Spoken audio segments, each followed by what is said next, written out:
Cette fois, les gars, Arcane est définitivement terminé et que dire, extraordinaire. Vraiment, je suis un grand consommateur d'anime et de manga, de séries aussi, mais un peu moins, j'avoue. Et franchement, je n'ai jamais vu une histoire aussi bien écrite de A à Z. Je n'ai jamais vu une œuvre qui m'a fait kiffer du premier épisode au dernier épisode. J'ai jamais vu une série dans laquelle chacun des épisodes me donnait envie de regarder la suite. Qu'il y ait une fin de fou ou pas d'ailleurs. Parce que dans Arcane, il y a eu plein d'épisodes où il y a des fins ouvertes, finis sur un gros cliffhanger et tu dis, waouh, ça va être quoi le prochain? Mais il y a aussi plein d'épisodes, même des actes. Par exemple, l'épisode 6 de l'acte 2, où juste ça se termine en soi. Tu sais pas ce qui se passe. Tu peux pas être hype parce qu'il se passe après, parce qu'on te tease rien en vérité. Et pour autant, t'as quand même envie de regarder la suite parce que c'est extraordinaire. L'animation, elle est parfaite, les musiques, elles sont trop cool. La musique de Stromae, oh là là là là. Les gars, ça va devenir le son que j'ai le plus écouté de ma vie, alors qu'il est sorti en novembre. Sans déconner, les gars, suivez-moi sur Insta parce que je vais partager à la fin de l'année, vous savez, le Spotify là. Quand on voit les sons qu'on a le plus écoutés, je vais le partager, je suis sûr qu'il sera minimum dans le top 5. Le son est sorti avant-hier.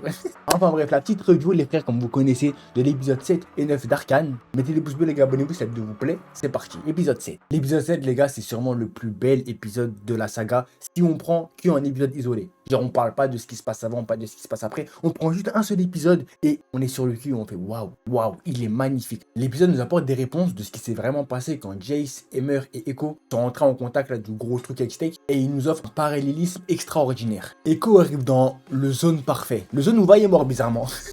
Non, en vrai, ça m'a fait de la peine moi quand je l'ai vu mort. Mais à côté de ça, c'est incroyable. Vander est encore en vie. Echo est pas parti en couille. Ou en tout cas, il est revenu sur de bons rails. Jinx, bah, elle est jamais devenue Jinx, c'est resté Powder quoi. Et Echo, c'est un brillant scientifique qui a percé quoi. Il n'y a pas vraiment de vraie frontière entre Zone et Piltover. On a l'impression que les deux cités sont à peu près égales, sans pour autant que l'une a annexé l'autre. Mais tout ce qu'il veut, mon BLM, bah, c'est rentrer chez lui. Parce que bah, il doit sauver le monde, hein. C'est The Boy Savior. Putain de merde. Vraiment, les gars, l'épisode, il est fantastique. Que ce soit la musique, que ce soit la mise en scène. Et évidemment, ce qui se passe de l'autre côté avec Jace. Parce que pendant que Echo, il est pépère et mène sa vie, Jace, bordel de merde, lui, par contre, c'est la crise, c'est la guerre. Il doit comprendre ce qui s'est passé, trouver les réponses, à quel point est-ce que l'Estac a été dangereuse. Et quand elle arrive tout en haut là, tout en haut qui voit Victor, même si à ce moment-là on sait pas que c'est Victor, même si on peut s'en douter en vérité, tu vois comme ça avec son marteau planté au sol, c'est vraiment la scène, elle est extraordinaire. Et en fait à quel point ils sont partis loin dans les deux trucs parallèles, c'est que la vie que Jace y mène actuellement, c'est à peu près la vie que Echo menait. La vie à zone où tu galères, t'es dans la merde, tu peux mourir à tout moment, tu peux te faire infester, tu dois manger de la merde, et t'essaies de gravir les échelons pour aller plus haut, pour avoir des réponses, pour comprendre le pourquoi. Alors que Echo lui, bah il vit la vie de Jace, hein. Tout est à sa portée de main.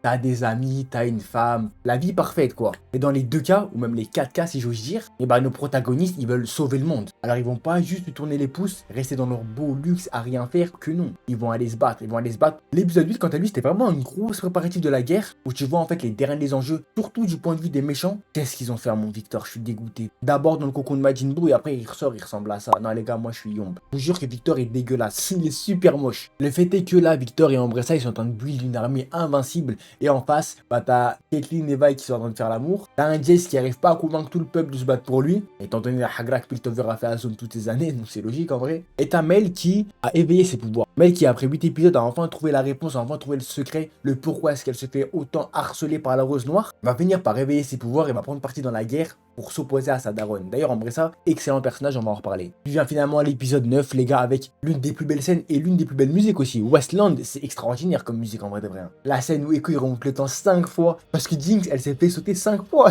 Et ça y est, tranquille.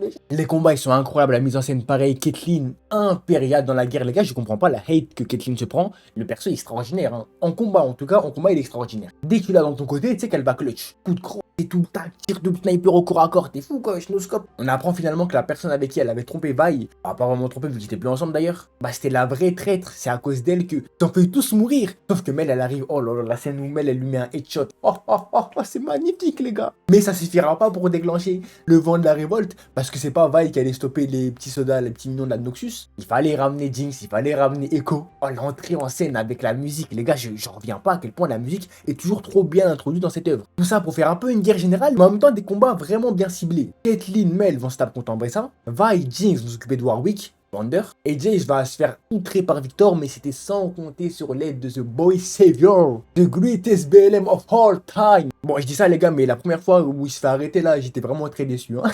Quand je vois qu'il se fait attraper, il peut plus remonter dans le temps assez longtemps. Je dis, ouais, Eko, Eko, représente ma gueule.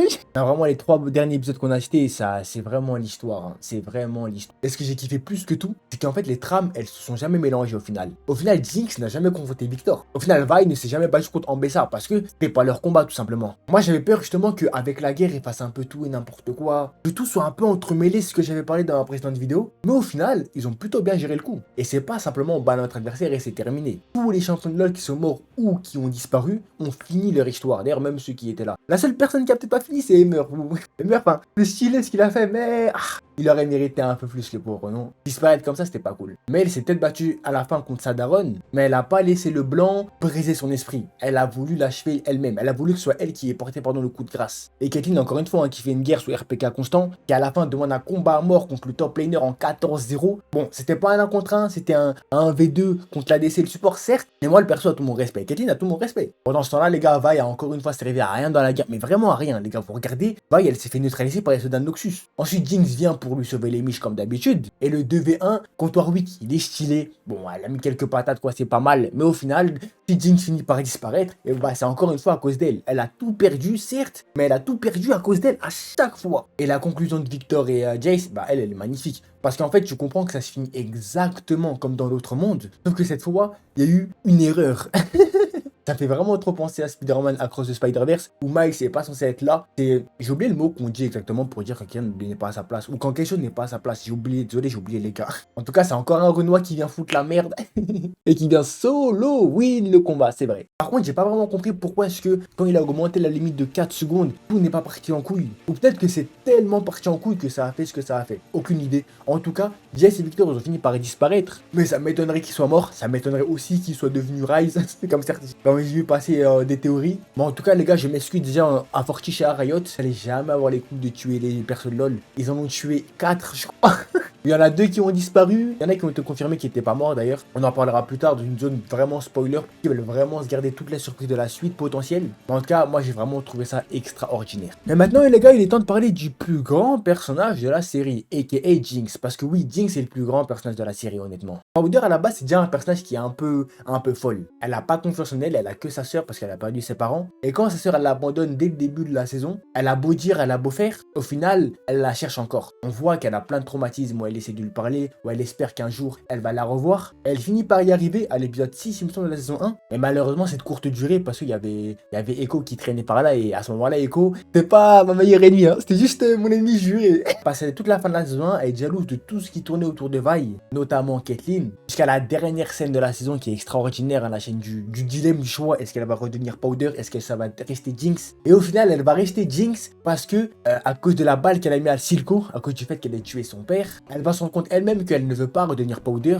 que Silco l'aimait vraiment pour de vrai. Et à partir de là, elle va plus jamais calculer Vi, même si elle va toujours espérer au final qu'elle l'accepte comme elle est. Sauf que Vi, elle ne comprendra rien du début jusqu'à la fin. Parce que Jinx ne voulait pas redevenir Powder pour Vi, elle voulait que Vi l'aime en tant que Jinx. Que Vi, elle l'aime en tant que Jinx, bah que à la fin quoi. Sinon avant ça, c'était soit t'es Powder, soit t'es plus ma soeur. Qui en vérité était logique vu à quel point elle était tarée, mais bon. Dans la saison 2, c'est encore mieux parce que là, c'est elle qui devient la grande sœur, comme j'en ai parlé dans ma précédente review. Et justement, en endossant ce rôle de grande sœur et de responsabilité, elle comprend que déjà elle doit sauver des gens, elle ne peut plus faire n'importe quoi, et surtout que, bah en fait, pour Vi, c'est pas cool. c'est pas cool de mener sa vie de son côté, et elle n'aurait pas pu retrouver Vander toute seule sans faire croquer Vi. Elle a compris en fait la souffrance qu'elle a infligée à Vi, et c'est pour ça que elle essaie de l'intégrer dans ce plan-là de bien on va sauver Vander parce que c'est ton père à toi aussi. Et Jinx c'est aussi le personnage qui a le plus perdu, étant donné qu'elle a perdu sa grande sœur une première fois, elle a perdu son père adoptif, elle a perdu son deuxième père adoptif, elle a perdu sa vraie mère, elle a perdu sa fausse petite sœur, même si bon c'était plus une sœur que Vi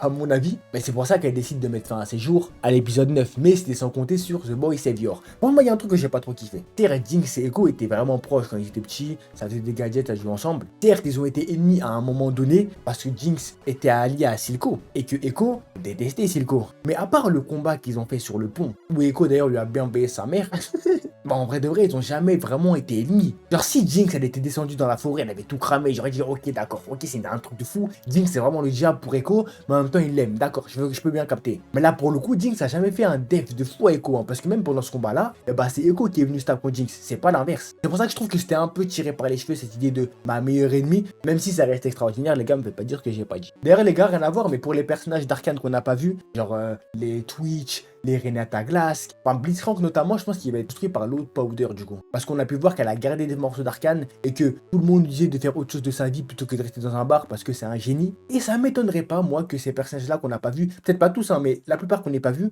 bah apparaissent dans ce monde-là. Parce qu'en vrai de vrai, je vois pas pourquoi est-ce que Zone et Piltover continueraient à se faire la guerre actuellement. Même si plus on va profondément dans Zone, plus il y a des trucs de fou. Et c'est de là dont pourrait émerger par exemple un personnage comme Renata Glass, c'est vrai. En tout cas, merci beaucoup Fortiche pour cette histoire et merci beaucoup pour le personnage de Jinx. Maintenant, pour la suite, les gars, pour ceux qui n'ont pas vu les interviews, les trucs à gauche, à droite et tout, je vous conseille de partir de la vidéo, comme ça vous ferez pas spoil. Moi, personnellement, j'ai tout vu parce que je me gratte les veines, les gars, j'ai envie de voir la suite parce que c'est vraiment extraordinaire. Et du coup, pour la suite, ils ont annoncé qu'ils allaient seulement parler de Noxus, Demacia et Ionia.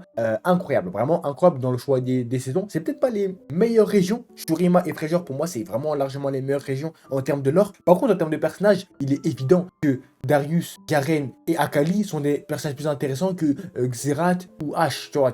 Grand respect à mon pote Gragas, mais une histoire, c'est qu'il a bu de la bière, bon, c'est, voilà, on en parlera plus tard, t'as compris.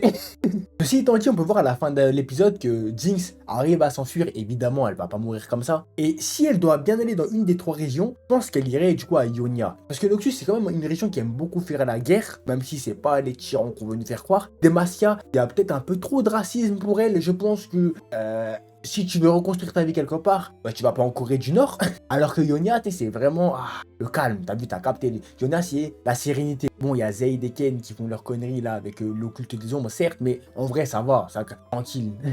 Maintenant, c'est pas dit qu'on va la revoir tout de suite, c'est pas dit qu'on va la revoir un jour même, mais je pense que on va la revoir et que quand on va la revoir, elle aura pas un rôle majeur dans la trame. Par contre, son entrée en scène, on va tous kiffer. Je pense vraiment qu'il va être stratosphérique. Voilà en tout cas les gars, ce que j'avais à dire moi sur Arcane, sur cette saison, sur cette beauté, ce chef-d'œuvre tout simplement. J'espère que vous avez kiffé la vidéo les gars. N'hésitez pas à me dire en commentaire ce que vous en avez pensé de la série en général. Des trucs qui vous ont plus ou moins déçu. Moi, comme je vous ai dit les gars, j'ai quasiment été satisfait d'absolument tout. Et j'ai tellement hâte de voir la suite les gars, tellement hâte de voir ce que l'univers de Riot peut nous offrir. Mettez les pouces bleus les gars, abonnez-vous. J'ai à la prochaine les gars pour une vidéo sur on verra bien. Salut YouTube. Et les gars, ciao.